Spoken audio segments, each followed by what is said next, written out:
प्रतिक्रिया काय आहेत ते आपण आपल्या मीडिया सेंटरला जाऊन बघूया. एक्सवरून पहिली प्रतिक्रिया आपण बघतोय. अमित जाधव यांची निवडणुकीच्या तोंडावरती भाजप सोडून फक्त राष्ट्रवादी काँग्रेस आणि शिंदे गटाची प्रकरणं बाहेर येत आहेत. यामागे कोणती अदृश्य शक्ती आहे ज्यांना राजकीय कुबड्यांची गरज नाही?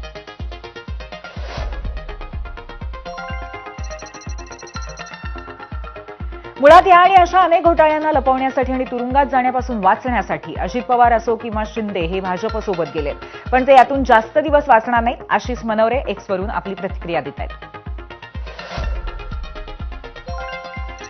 पुढची प्रतिक्रिया पाहतोय. सोपान यांची आहे युट्यूबवरनं. शेतकऱ्यांना मोफत खाण्याची सवय लागली म्हणणारे अजितदादा, आता आपले असे वागणे बरोबर नाही, नक्कीच फटका बसेल यात शंकाच नाही. युट्यूबवरनं रवींद्र म्हणतायत सरकारमध्ये आहेत अजित पवार, काही नाही होणार, केस बंद करून दिली जाईल असे लोक बोलत आहेत.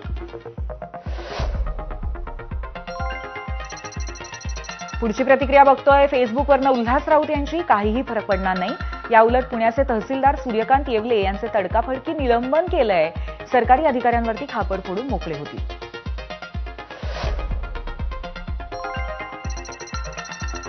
फेसबुकवरून नागनाथ हिंगळे म्हणतायत फटका बसायलाच पाहिजे, नाहीतर हे परत परत निवडून येणार.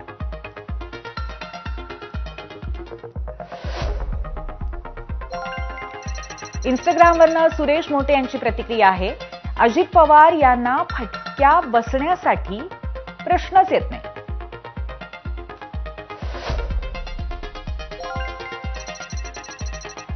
इंस्टाग्रामवरनं रमेश कांगनेर यांची प्रतिक्रिया आहे. काहीही होणार नाही, 4 दिवस चर्चा होईल, नंतर सगळं शांत होईल. याचसाठी तर पद खुर्ची पाहिजे.